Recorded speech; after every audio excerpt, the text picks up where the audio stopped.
UP scholarship के form में एक और प्रोसेस ऐड हो गया है जो कि ओटीआर का प्रोसेस है। और जो ओटीआर का प्रोसेस है ये सबसे पहले मतलब फर्स्ट स्टेप ही है फॉर्म फिलअप करने का ही, वन टाइम रजिस्ट्रेशन।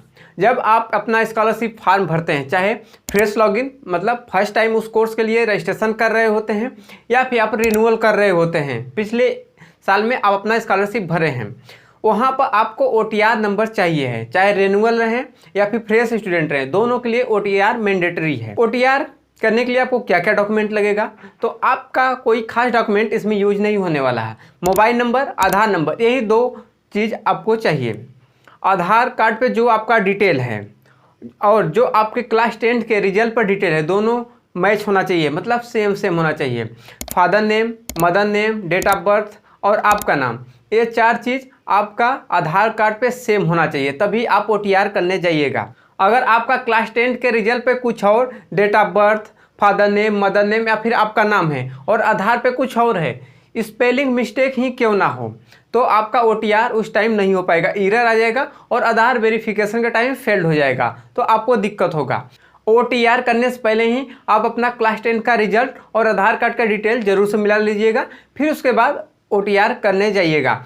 अगर आपके आधार कार्ड का डिटेल जैसे आपका नाम, फादर नेम, मदर नेम या फिर डेट ऑफ बर्थ क्लास 10 के रिजल्ट से नहीं मैच होता है, तो उस केस में आप आधार सेंटर जाके अपना आधार करेक्शन करा लीजिए।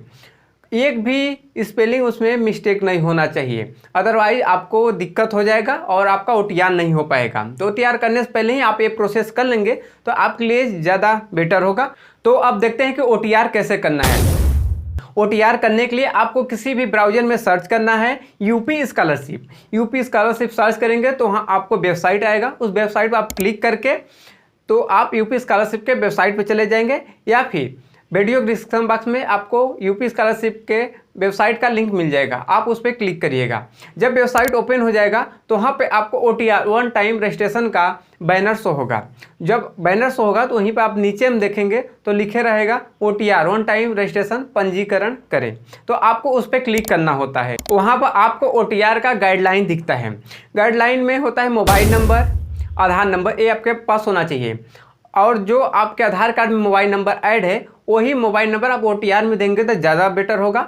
और मोबाइल नंबर पर ओटीपी आएगा, तो आप मोबाइल नंबर जो दे रहे होंगे उसमें इनकमिंग फैसिलिटी अवेलेबल होना चाहिए, मतलब फ़ोन आना चाहिए और एसएमएस आना चाहिए, क्योंकि एसएमएस नहीं आ पाएगा तो आप ओटीपी नहीं डाल पाएंगे तो आपका ओटीआर नहीं हो पाएगा। तो आप ये मेक श्योर कर लीजिएगा कि आप जो नंबर दे रहे हैं उसमें एसएमएस आ रहा है और कॉल आ रहा है, मतलब उसमें रिचार्ज होना चाहिए। ओटीआर करने के लिए टोटल 3 स्टेप है, जिसमें पहला में मोबाइल नंबर, दूसरे में आधार नंबर वेरिफिकेशन है, थर्ड में ओटीआर नंबर जनरेशन है।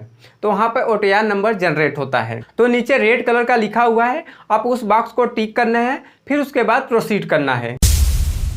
तो फर्स्ट स्टेप आता है जो कि मोबाइल नंबर ऑथेंटिकेशन होता है। वहाँ पर आपको जाति वर्ग समूह सेलेक्ट करना होता है, जिसमें सामान्य, ओबीसी मतलब पिछड़ा वर्ग, एससी अनुसूचित जाति, एसटी अनुसूचित जनजाति, इसमें से आप जिस कैटेगरी से बिलोंग करते हैं उसको आप सेलेक्ट करिएगा। फिर उसके बाद मोबाइल नंबर डालिएगा, कैप्चा डालिएगा, फिर उसके बाद जनरेट ओटीपी पे क्लिक करिएगा। तो आपके मोबाइल नंबर पे एक ओटीपी आता है, उस ओटीपी को डालकर फिर कैप्चा डालकर आपको वेरीफाई ओटीपी करना है। फिर उसके बाद नेक्स्ट स्टेप में चले जाएंगे। ई-केवाईसी मतलब कि आधार वेरिफिकेशन का पेज होता है, तो वहां पर आपको अपना आधार नंबर डालना होता है, कैप्चा डालना होता है, फिर उसके बाद सबमिट पर क्लिक करना होता है।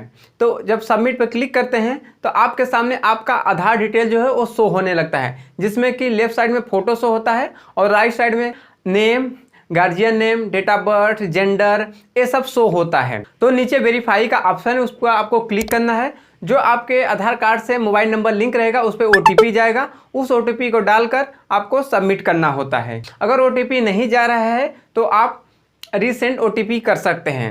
फिर जब ओटीपी जाएगा तो ओटीपी को डालकर वेरीफाई ओटीपी करेंगे। तो फाइनली अब आप थर्ड स्टेप पे आ जाते हैं, जो कि ओटीआर जनरेट करने वाला पेज होता है। वहाँ पर आपको अपने माता और पिता का नाम डालना होता है। तो आप अपने माता और पिता का नाम वही डालिएगा जो क्लास 10 के रिजल्ट पे है। फिर उसके बाद ईमेल आईडी डालना होता है। तो ईमेल आईडी आप अपना पर्सनल ईमेल आईडी डालिएगा जो आप यूज करते होंगे।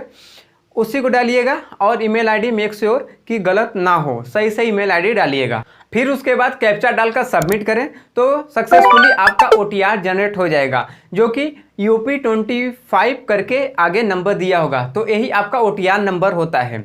जब आप अपना स्कॉलरशिप फॉर्म भरेंगे, चाहे रिन्यूअल करेंगे चाहे रजिस्ट्रेशन करेंगे, तो यही OTR नंबर आपको डालना होता है। आप ये स्टेप फॉलो करके आप अपना OTR कर लीजिए, OTR नंबर जनरेट कर लीजिए, जो कि आपको स्कॉलरशिप फॉर्म भरने में काम आएगा। बाकी आपको OTR जनरेट करते टाइम कोई भी दिक्कत आता है, जैसे OTP नहीं आ रहा है, तो OTP के लिए आप बाद में भी ट्राई कर सकते हैं। बहुत ज़्यादा लोग एक साथ वेबसाइट में जाते हैं तो सर्वर डाउन हो जाता है, जिसके वजह से OTP नहीं आता है। तो आप रात में या फिर अर्ली मॉर्निंग में ट्राई कर सकते हैं।